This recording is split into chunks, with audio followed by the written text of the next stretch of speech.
Saria, je n'ai pas de nouvelles de toi. Je t'ai écrit plusieurs fois, je t'ai laissé des messages, mais je n'ai pas de réponse. Est-ce que tu as perdu ton téléphone? Tu as peut-être changé de numéro, mais tu me l'aurais dit. Comment vas-tu? Ce matin, je suis sortie de chez moi sans but et je me suis retrouvée sur la plage de la Mitre, face à la mer, et j'ai pensé à toi. Plus fort que d'habitude, si c'est possible. Je suis maintenant assise sur les rochers, le soleil chauffe ma peau, devant moi la mer où les bateaux vont et viennent. Ces jours-ci, le Mistral bouleverse les températures.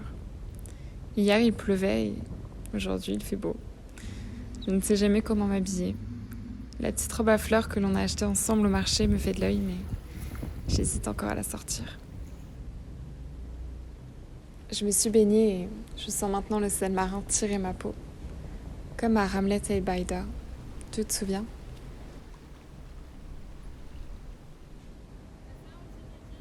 Depuis que je suis à Toulon, j'ai pris l'habitude de prendre mon café sur la place Puget. C'est une petite place ombragée en plein centre de la vieille ville. C'est paisible. Les pigeons s'ébattent dans la vasque, ça te ferait rire de voir ça.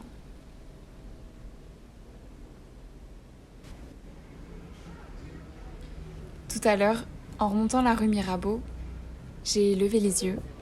Une dame étendait son linge au balcon. Une odeur familière flottait dans l'air. Et impossible de la reconnaître. Tu sais, cette sensation de ne pas mettre le mot sur une chose qui nous échappe. Et puis je l'ai retrouvée.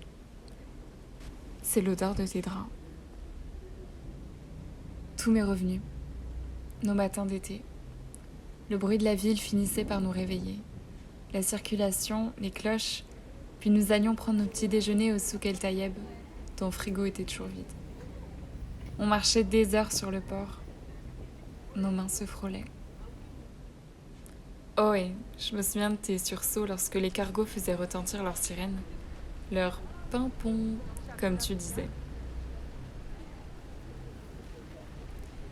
Puis nous rentrions et nous passions des heures sur ta terrasse à refaire le monde, ensemble, à boire des cocktails et à manger ton houmous et ton shish taouk, que tu fais si bien d'ailleurs. Et cette fameuse nuit à la belle étoile. Tu te rappelles? Blottis l'une contre l'autre.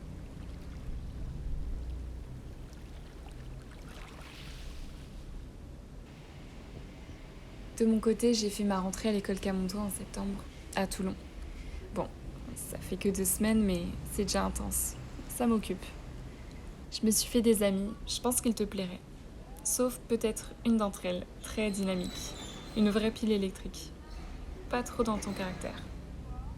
Cette nouvelle école ouvre sur le port et la mer.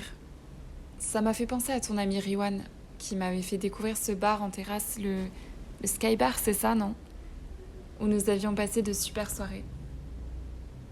Toulon, c'est quand même moins festif que Beyrouth. Et comment vont tes parents? Est-ce que t'as dû retourner chez eux? Tu m'avais parlé de leur maison dans les terres, entre la montagne et la mer.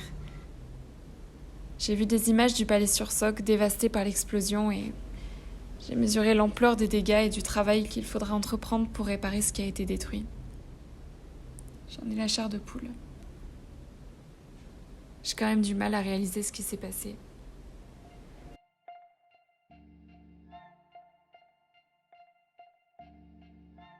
Les informations ne parlaient que de vous. Je ne pensais même pas qu'une explosion pouvait être visible depuis l'espace. Je n'ai même pas reconnu la ville dans laquelle j'ai vécu 3 semaines. Ton appartement est si proche du port. On n'a pas pu résister au souffle.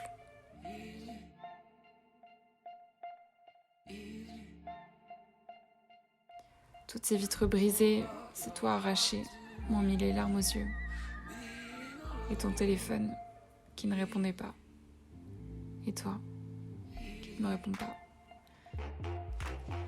Je t'ai cherché dans les images à la télé, parmi les rescapés pris en charge par les ONG. J'ai vu tous ces gens s'engager, balayer leur rue, dans ce chaos. Je t'ai cherché, et sans jamais trop trouver. Si tu m'entends, je suis là.